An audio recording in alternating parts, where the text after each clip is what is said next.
Hey guys, this is Suman, your own tarot card reader. So today I'm giving you reading for your next 48 hours. तो चलो हम देखते हैं आपके love and relationship में और आपके करियर एंड फाइनेंसेस में नेक्स्ट 48 आवर्स में क्या रखा है.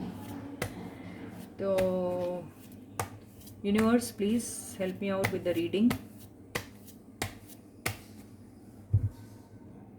गाइस आपने अगर मेरे चैनल को सब्सक्राइब नहीं किया तो प्लीज़ जल्दी से जल्दी चैनल को सब्सक्राइब कर दीजिए, वीडियो को लाइक और शेयर कीजिए और नोटिफिकेशन अगर आप चाहते हैं मेरे अगले वीडियो का तो बेल आइकन को भी प्रेस कर दीजिएगा.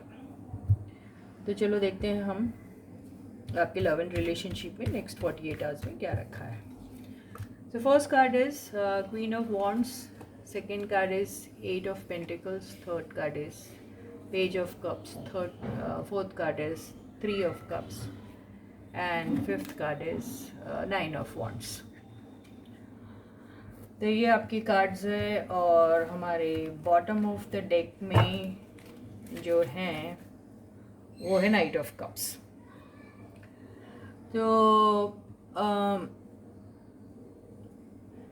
अभी मुझे ऐसा लग रहा है कि आपका जो रिलेशनशिप जो है काफ़ी अच्छा चल रहा था पहले और उस पर वर्क भी किया जा रहा था. काफ़ी अट्रैक्टेड थे आप दोनों एक दूसरे के लिए और एक दूसरे की कंपनी को भी काफ़ी एंजॉय कर रहे थे. और ये रिलेशनशिप में कोई बहुत सॉलिड कमिटमेंट वाली बात नहीं हुई थी, लेकिन एक बहुत ही प्योर लेवल का एक रिलेशनशिप था जो आप दोनों में चल रहा था. लेकिन ऐसा कुछ हुआ, कोई थर्ड पार्टी का एंट्री हुई आपके रिलेशनशिप में जिसकी वजह से ये रिलेशनशिप कुछ टाइम के लिए रुक गई और थर्ड पार्टी ने कुछ इस किस्म की बातें शायद की आपके पार्टनर के साथ जिस वजह से उन्होंने ये सोचा कि मतलब आपकी अगेंस्ट कुछ ऐसे गलत फहमियाँ सी क्रिएट की गई जिसकी वजह से वो थोड़ा दूर हट गए और उन्होंने अपने आप को गार्ड करना ज़रूरी समझा. उन्होंने ये समझा कि ये रिलेशनशिप में एफ़र्ट डालने से कोई फ़ायदा नहीं है. तो इसका एक और मतलब हो सकता है कि जो आपकी थर्ड पार्टी थी वो आपके बंदे के साथ इंटरेस्ट शो करने लग गई और अपना कप ऑफ लव उन्होंने उनको ऑफ़र करा. और ये हो सकता है कि ये ऑप्शन जो है आपके पार्टनर को पहले उतना पसंद नहीं आया, लेकिन उन्होंने फॉर अ चेंज इस ऑप्शन को एक्सेप्ट कर लिया ये सोच के कि जो एग्जिस्टिंग पार्टनर यानी जो आप हैं जिनके बारे में उल्टा सीधा बोला गया शायद क्योंकि वो आपको काफ़ी चाहते थे तो उनको भूलने में इस रिलेशनशिप में शायद कोई मदद मिल सकेगी. लेकिन सीन उल्टा ही हो गया. सीन कुछ इस किस्म का हुआ कि आपके पार्टनर को जब ये रिलेशनशिप में जब वो आए तो उन्हें बहुत सारे चीज़ों का उनके सामने खुलासा हुआ और उसके चलते उन्होंने इस जो थर्ड पार्टी को है उनके साथ ब्रेक ले लिया. ओके, अब हम और आगे देखते हैं. आफ्टर ऑल ये ब्रेक उन्होंने थर्ड पार्टी से क्यों लिया.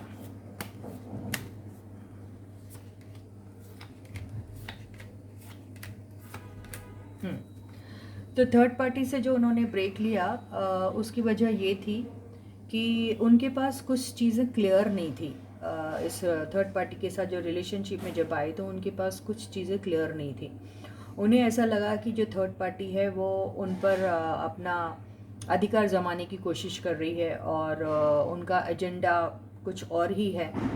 और ये जो आपके साथ जो ब्रेकअप हुआ है उसके पीछे कोई सॉलिड वजह भी उन्हें समझ में नहीं आ रही थी. तो इस वजह से वो थोड़े कन्फ्यूजन में रहे. और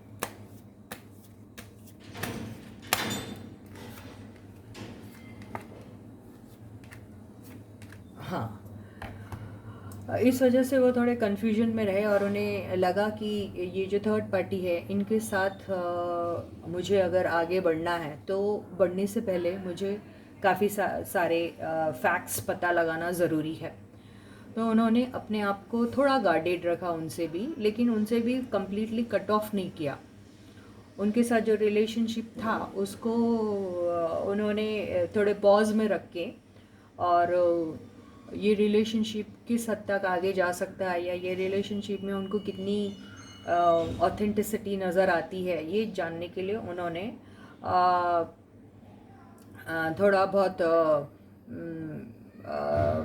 मतलब जानने की उनके बारे में कोशिश की, और हो सकता इंटरनेट के थ्रू, हो सकता उन्होंने उनके बारे में किसी से पूछ के कि भाई वो किस किस्म के बंदे हैं, ये सब पूछ के, या फिर उनके साथ रिलेशनशिप का नाटक किया उन्होंने, और उस नाटक के चलते उनको मतलब दे टुक देम इनटू कॉन्फिडेंस, अपने कॉन्फिडेंस में लाके उनको उनकी हकीकत और उनकी असलियत का पता लगा लिया उन्होंने।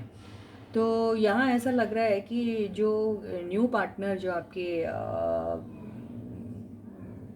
जो न्यू पार्टी जो आपके पार्टनर की लाइफ में आई थी, वो उनके पास उन्हें लगा काफ़ी पैसा है, तो वो उस चीज़ की लालच में आई थी कि उनका काफ़ी फाइनेंशियल सपोर्ट और फाइनेंशियल हेल्प मिल सकता है।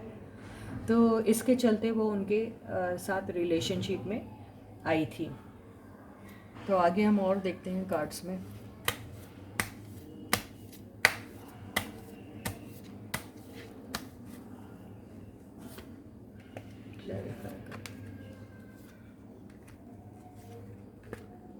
हाँ, तो ये बात कंफर्म हो गई कि वो उनका पैसा, उनका रुतबा और उनकी पोजीशन, उनका पावर देखकर ही इस रिलेशनशिप में उन्होंने एंट्री की थी, और उन्होंने ये सोचा था कि उनके जो भी फाइनेंशियल प्रॉब्लम्स है या फैमिली को लेके जो भी प्रॉब्लम है जो फाइनेंस से रिलेटेड है, वो प्रॉब्लम्स का यहाँ पर मतलब हाँ सोल्यूशन जो है ये आपके पार्टनर के पास उनको मिल सकता है। तो उन्होंने ये भी हो सकता कि कुछ दोनों ने मिलकर कोई एक एक कोई प्रोजेक्ट में इन्वेस्टमेंट भी किया, और उन्होंने ये सोचा कि ये जो इन्वेस्टमेंट जो कर रहे हैं ये इनको काफ़ी बड़ी बहुत बड़ी सक्सेस दिलवाएगा। और ये शायद प्रोजेक्ट ऐसा भी प्रोजेक्ट था जो इंटरनेशनली बेस्ड प्रोजेक्ट हो सकता है, या फिर ऐसा प्रोजेक्ट था जिसमें इंटरनेशनल क्लाइंट्स भी इंक्लूडेड हैं। तो उन्होंने बस ये सोच के कि भाई ये जो प्रोजेक्ट होगा इसमें इन्हें काफ़ी सारा मुनाफा मिलेगा, ये सोच के दोनों ने उसमें इन्वेस्टमेंट किया। लेकिन नतीजा ये निकला कि जो भी उन्होंने पैसा डाला उसमें उनको नुकसान हो गया। नुकसान की वजह ये हो सकती है कि जो प्रोजेक्ट उनका बाहर जा रहा था या बाहर के क्लाइंट्स जो वो एक्सपेक्ट कर रहे थे, उन्होंने इनके प्रोजेक्ट में इंटरेस्ट नहीं शो किया, और वो इस प्रोजेक्ट से बाहर हो गए। मतलब उन्होंने ये समझा कि नहीं, ये प्रोजेक्ट में कोई ख़ास दम नहीं है, और वो निकल गया। तो इसके चलते जो भी उन्होंने अमाउंट इन्वेस्ट किया था इस प्रोजेक्ट में, वो सारा का सारा उनका डूब गया। तो अभी हम ये देखेंगे कि क्या ये दोनों की रिलेशनशिप में कोई आगे जो है ये रिलेशनशिप, ऐसा लग रहा है कि ये जो पार्टनरशिप थी या जो भी रिलेशनशिप थी ये कोई प्रोजेक्ट को लेकर ही थी। ओके, तो ये रिज़ल्ट आउटकम क्या निकला उसका हम ये देखते हैं।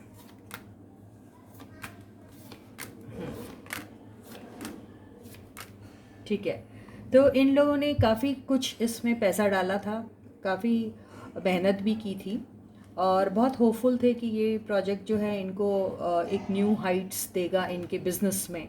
और ट्रैवलिंग भी इन्होंने की है, 100% ट्रैवलिंग हुई है, आउटसाइड इंडिया ट्रैवलिंग भी हुई है। लेकिन ये प्रोजेक्ट में या तो फिर कोई हिडन चीज़ें थी या फिर कुछ ऐसी चीज़ें थी जो इलीगल होगी, या फिर इनके पास डॉक्यूमेंट्स जो रिलेटेड डॉक्यूमेंट्स होते हैं ट्रांजैक्शंस के, वो या तो इनके पास झूठे थे या फिर पेपर्स कंप्लीट नहीं थे। तो इसके चलते जो है इनका प्रोजेक्ट जो है वो कैंसिल हो गया। और मुझे तो पता नहीं क्यों ऐसा लग रहा है कि ये प्रोजेक्ट में जब उन्होंने हाथ डाला तो उनको शायद कुछ ऐसा हुआ जिसमें ये कुछ लीगल मैटर्स में फंस गए, मुझे ऐसा लग रहा। ऐसा कुछ हुआ जहाँ इन्हें या तो लीगल हेल्प लेनी पड़ी या फिर जेल भी जाना पड़ा होगा, तो बहुत बड़ी बात नहीं होगी, लेकिन ऐसा कुछ हुआ जिसमें वो बहुत बुरी तरीके से फंस गए। अगर ये फिज़िकल जेल नहीं है तो मेंटल जेल में तो ये 110% फंसे। और ये जो इन्होंने लिया इस प्रोजेक्ट में जो हाथ डाला था उन्होंने, ये बगैर सोचे समझे डाल दिया इन्होंने, ओवर कॉन्फिडेंस में डाल दिया। उन्होंने सोचा कि हाँ हम तो कुछ भी कर सकते हैं, हमारे लिए कौन सी बहुत बड़ी बात है, we are so powerful, we know so many people, बहुत इन्फ्लुएंस हमारा हर जगह, कंट्री में, outside India, everywhere we have great influence. तो उसके चलते उन्होंने प्रॉपर वेरिफिकेशन, प्रॉपर डॉक्यूमेंटेशन ये सब नहीं किया और अपनी एक फुलिशनेस में इस प्रोजेक्ट को स्टार्ट किया। इसके चलते इनको नुकसान झेलना पड़ा। ओके, ये हुआ। तो अभी ये तो मुझे ऐसा लग रहा नहीं कि आपकी और आपके पार्टनर की रिलेशनशिप है, ये ऐसा लग रहा है कि आपकी और थर्ड पार्टी के बीच में क्या हुआ, ये रीडिंग कंप्लीटली उसी को बता रही है। तो आपकी और थर्ड पार्टी के बीच में क्या हुआ, ये सारी चीज़ें बता रही है। तब हम ये देखेंगे कि थर्ड पार्टी और इनके बीच में ये जो कोलैबोरेशन है ये ख़त्म हो गया या ये कंटिन्यू है, हम ये देखेंगे। फर्स्ट कार्ड से ही समझ में आ गया कि जो इनका बीच में जो कोलैबोरेशन है वो ख़त्म हो चुका है। जो आपस में उसका रीज़न भी पता चल गया हमको। Okay, very good. तो ये जो थर्ड पार्टी जो थी आपकी, उनके बीच में जो कोलैबोरेशन ख़त्म हुआ उसका रीज़न था इक्वल गिव एंड टेक नहीं था, या एक पार्टी जो थी उसने इन्वेस्टमेंट ज़्यादा किया या सिर्फ उसने इन्वेस्टमेंट किया, अनदर पार्टी ने इन्वेस्टमेंट नहीं किया, या किया भी इन्वेस्टमेंट तो उसका मामूली इन्वेस्टमेंट होगा एज लॉन्ग एज पैसों का मामला है तो। और अगर मेहनत का मामला है, इन्वॉल्वमेंट का मामला है, अपनी एनर्जी इन्वेस्ट करने का मामला है, तो भी उसमें इम्बैलेंस था। इसके चलते ये रिलेशनशिप जो है वो ख़त्म हो गई।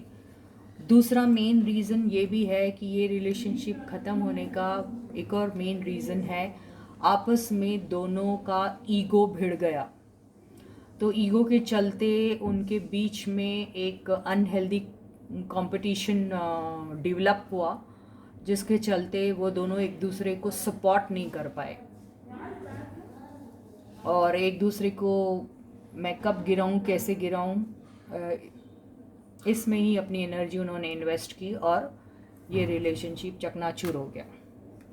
तो ये आपकी थर्ड पार्टी का, जो आपके दोनों के बीच में जो थर्ड पार्टी आई, उसकी वजह से आपके पार्टनर को जो भारी नुकसान हुआ फाइनेंसिस का, वो ये रीडिंग से पता चल रहा है।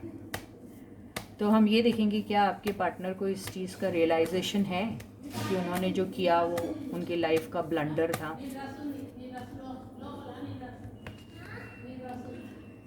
वो बहुत हर्ट है, देखिए वो बहुत हर्ट है, 100% वो हर्ट है। उनको मालूम भी है कि उनका जो कोलैबोरेशन, जो नए पार्टनर की जो एंट्री हुई उससे जो हुआ, उनको उसमें सिर्फ और सिर्फ नुकसान मिला। लीगल मैटर्स 110% इसमें इन्वॉल्व है। हो सकता इनको कोर्ट कचहरी का भी सामना करना पड़ा, 100%। किस चीज़ को लेकर? पार्टनरशिप को लेकर। पार्टनरशिप में, इनके पार्टनरशिप में there were lot of hidden things. Partnership में जो एक सच्चाई होना चाहिए, जो ईमानदारी होनी चाहिए, वो नहीं थी। और बहुत सारे बड़े बड़े लोग इन्वॉल्व थे, लेकिन उसके चलते भी कुछ नहीं हुआ, क्योंकि डिफरेंस ऑफ ओपिनियंस, एक दूसरे के थॉट्स, एक दूसरे के आइडियाज़ मैच नहीं हो रहे थे, और बहुत सारी बातें छुपी हुई थी। कुछ भी चीज़ सच्चाई के बेसिस पे नहीं था। किसी भी रिलेशनशिप का हो, चाहे वो बिजनेस रिलेशनशिप हो या पर्सनल रिलेशनशिप हो, अगर वो ट्रूथ के फाउंडेशन पे नहीं स्टार्ट होती है तो उसका अंजाम यही होता है। और ये वही हुआ, और उनको भारी नुकसान हुआ पैसों का। जिसने भी इसमें इन्वेस्टमेंट किया उसको भारी नुकसान हुआ। तो ये रिलेशनशिप ऑलमोस्ट ख़त्म हो चुकी है, और अब हमें ये देखना है कि आपके जो बंदे हैं, क्या वो, उनको रियलाइजेशन तो हुआ कि उन्होंने जो भी न्यू पार्टी के एंट्री के, उन्होंने क्या सोचा था कि जो न्यू पार्टी है, वो पार्टी जो उनकी लाइफ में आ रही है वो बहुत केपेबल है। उन्हें ऐसा लगा था कि वो काफ़ी स्मार्ट है, काफ़ी केपेबल है, और वो काफ़ी अच्छे से कोई भी काम कर लेगी, उन्होंने ये सोचा था। और वो काफ़ी हार्ड वर्किंग भी है, उन्होंने सोचा था वो काफ़ी हार्ड वर्किंग है। उन्हें कोई भी प्रोजेक्ट दिया जाए तो वो बिल्कुल जैसे खेलते कूदते उचकते फुदकते कर लेगी, लेकिन ऐसा कुछ भी नहीं हुआ, ऐसा कुछ भी नहीं हुआ। और ये जो उनका जो भी प्रोजेक्ट था वो लटक के ही रह गया। मेहनत उन्होंने अगर की भी, इंटरनेशनली भी उस चीज़ को, उस प्रोजेक्ट को उन्होंने वो करने की कोशिश की, स्प्रेड करने की कोशिश की, उसका प्रमोशन, वो उनको इस चीज़ पे ले आया। पैसा तो उन्होंने डाला लेकिन कुछ नहीं हुआ। वो इसलिए नहीं हुआ क्योंकि बहुत सारी चीज़ें छुपी हुई थी। रिलेशनशिप का फाउंडेशन जो है वो बहुत ही वीक उस पे था। बहुत सारे उन्होंने ऐसे डिसीजन लिए जो बगैर सोचे समझे लिए जाते हैं, ओवर कॉन्फिडेंस में। ये ओवर कॉन्फिडेंस, ये बंदा जो है ये ओवर कॉन्फिडेंट हो गया, और ओवर कॉन्फिडेंस में उन्होंने जो भी डिसीजन लिया उसके चलते उन्होंने इतना बड़ा अमाउंट इन्वेस्ट किया, लेकिन वो इस चीज़ में रिज़ल्ट हुआ, मतलब लॉस ऑफ मनी। तो अभी आपके पार्टनर क्या सोच रहे हैं आपके बारे में, हम ये देखते हैं। वो आपके बारे में फ़िलहाल क्या सोच रहे हैं। ये तो पता चल गया कि उन्होंने जो भी कोलैबोरेशन किया था थर्ड पार्टी के साथ वो फेल हो गया, और उन्हें इस गलती का एहसास भी है। तो अब वो आपके बारे में क्या सोच रहे हैं, हम ये देखते हैं।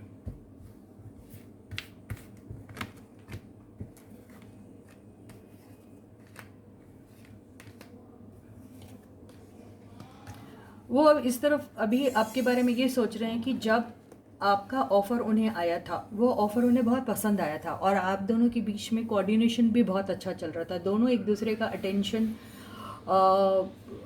बहुत एंजॉय कर रहे थे, यानी दोनों एक दूसरे की कंपनी में अपने आप को कंप्लीट फील करते थे। एक दूसरे की कंपनी में अपने आप को ऐसा फील करते थे कि जैसे this is the best collaboration, this is the best combination ever, अपनी लाइफ में उन्होंने देखा होगा इस किस्म का कॉम्बिनेशन। तो बहुत ही सब कुछ बहुत बढ़िया चल रहा था। इसके पहले कि आपकी जो रिलेशनशिप है नेक्स्ट लेवल पे पहुंचती, ये थर्ड पार्टी ने अपनी एंट्री मारी, और थर्ड पार्टी ने एंट्री मार के आपको इस चीज़ में, ये एनर्जी में डाल दिया। क्योंकि ये देखिए, आपको इस एनर्जी में उन्होंने डाल दिया, और अब आपके पार्टनर इस एनर्जी में है, क्योंकि उन्हें मालूम है कि जो रिलेशनशिप, जो उनको जिस किस्म का सुकून आपके साथ मिलता था, उसको छोड़ के उन्होंने सुपरफिशियल चीज़ों पे बिलीव किया। क्योंकि जो आपकी जो थर्ड पार्टी जो इसमें इन्वॉल्व है, उसने इस किस्म से अपने आप को प्रोजेक्ट किया जैसे कि वो बहुत ज़्यादा टैलेंटेड है, बहुत हर एरिया में वो आपसे बेहतर है, और उनको आपको छोड़ के उन्हें चूज़ करना ही सेंसिबल डिसीजन रहेगा, ऐसा उनके दिमाग में डाला। लेकिन जब वो उनके साथ कोलैबोरेशन में आए तो उन्हें उनकी सच्चाई का पता चला। तो उन्हें ऐसा लग रहा है कि आपके साथ जो भी था उनका रिलेशनशिप वो तो अ, बहुत ही ज़्यादा बेहतरीन था, उसमें कोई लूप होल्स थे ही नहीं। लेकिन सिर्फ उनकी बातें सुनकर उन्होंने जो डिसीजन लिया उसकी वजह से जो अंजाम उन्हें भुगतना पड़ा उसको याद करके उन्हें रातों को नींद नहीं आती अब। मतलब वो इतने टेंशन में है कि उन्होंने आखिर क्या किया। तो अब वो आपके साथ शुरुआत करना चाहते हैं, नई शुरुआत करना चाहते हैं। आपके बारे में शायद दोस्तों से भी जानकारी हासिल करने की कोशिश करें कि आखिर आप किस अवस्था में, कहीं ऐसे तो नहीं है उनके उनके एब्सेंस में कहीं आप ऐसे तो नहीं हो गए, या फिर आप अपनी ज़िंदगी में आगे बढ़ रहे हो। तो वो जानना चाहते हैं, और ये आपका ये जो कप ऑफ लव है ये आपको ऑफ़र करना चाहते हैं, आपके साथ बात करना चाहते हैं, आपके साथ रीयूनाइट होना चाहते हैं वो। तो हम ये देखेंगे कि क्या ये चीज़ पॉसिबल है, हो पाएगी इस नेक्स्ट 48 आवर्स में। क्या वो कोई किस्म का एक्शन लेंगे इसके चलते, ये हम देखते हैं।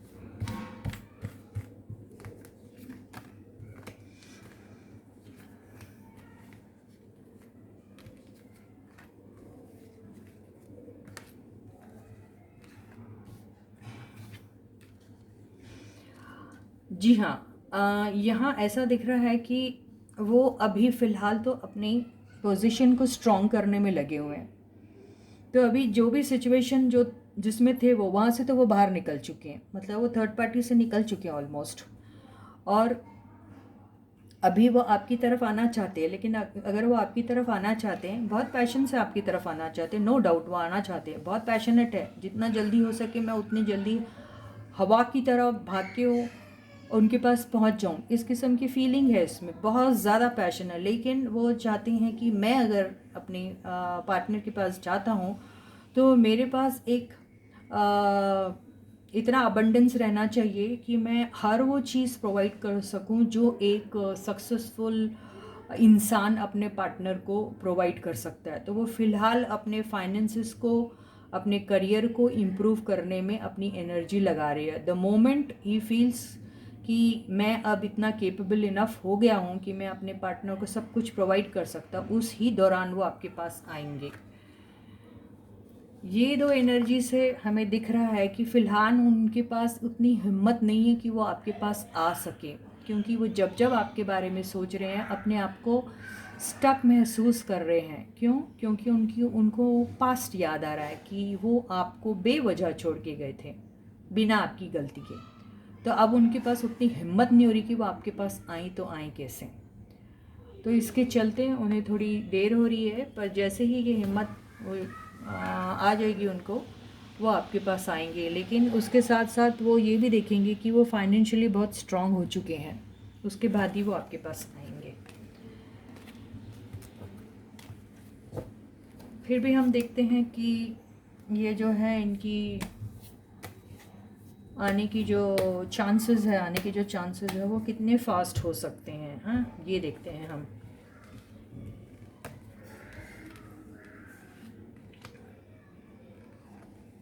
5 कार्ड लेती हूँ, उसका मैं एवरेज निकाल के आपको बताती हूँ।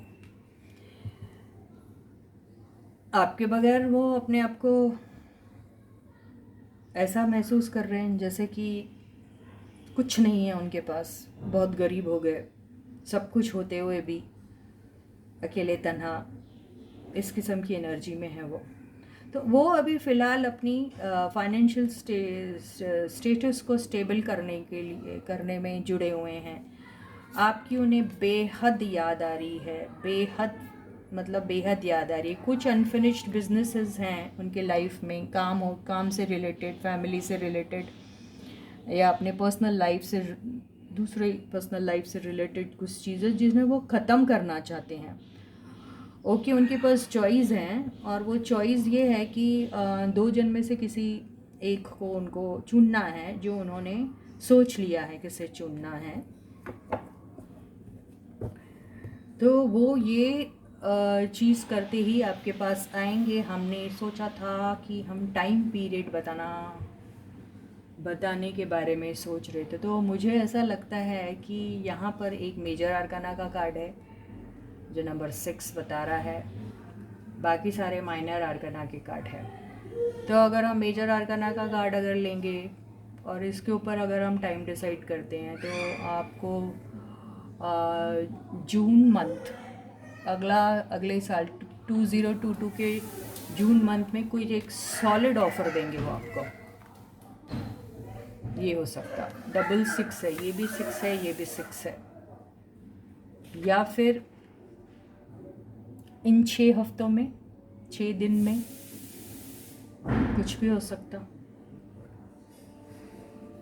तो हम 2 ही पॉसिबिलिटीज़ लेंगे, या तो फिर अगर आपकी किस्मत सच में बहुत ज़्यादा सपोर्ट कर रही है तो आपको इन 6 दिन में या 6 हफ्तों में उनका कोई मैसेज, कोई आंसर, कोई फ़ोन कॉल, कोई मीटिंग हो सकती है। नहीं तो नेक्स्ट ईयर के 6th मंथ में आपको कोई बहुत अच्छी न्यूज़ उनकी तरफ से मिल सकती है।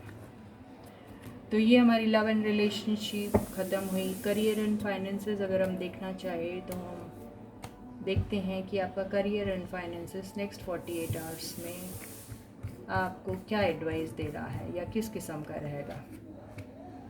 करियर और फाइनेंसेस आपका बहुत बेहतरीन रहेगा नेक्स्ट 48 आवर्स में। अगर आप फैमिली बिजनेस में हैं तो फैमिली बिजनेस में आपको बहुत सारी प्रॉस्पेरिटी मिलेंगे, आप काफ़ी उसमें प्रोग्रेस करोगे। अगर आप कहीं जॉब करते हैं तो वहाँ आप अपने पर्टिकुलर डिपार्टमेंट में शाइन करोगे। अगर आपका कोई बिज़नेस है खुद का, सोलो बिज़नेस है, तो सोलो बिज़नेस में भी आप शाइन करने वाले हो और काफ़ी अबंडेंस आपको मिलने वाली है। थोड़ा जद्दोजहद और थोड़ा कंपटीशन का माहौल रहेगा, लेकिन आप उसको बखूबी निभा लोगे क्योंकि आपको यूनिवर्स का भी साथ मिलने वाला है and you are going to be definitely successful in this. So for career and finances, your next 48 hours are going to be absolutely beautiful and wonderful. So with this I finish your reading for the next 48 hours. Thanks and bye bye. Hope to see you in the next video soon. Thank you so much guys.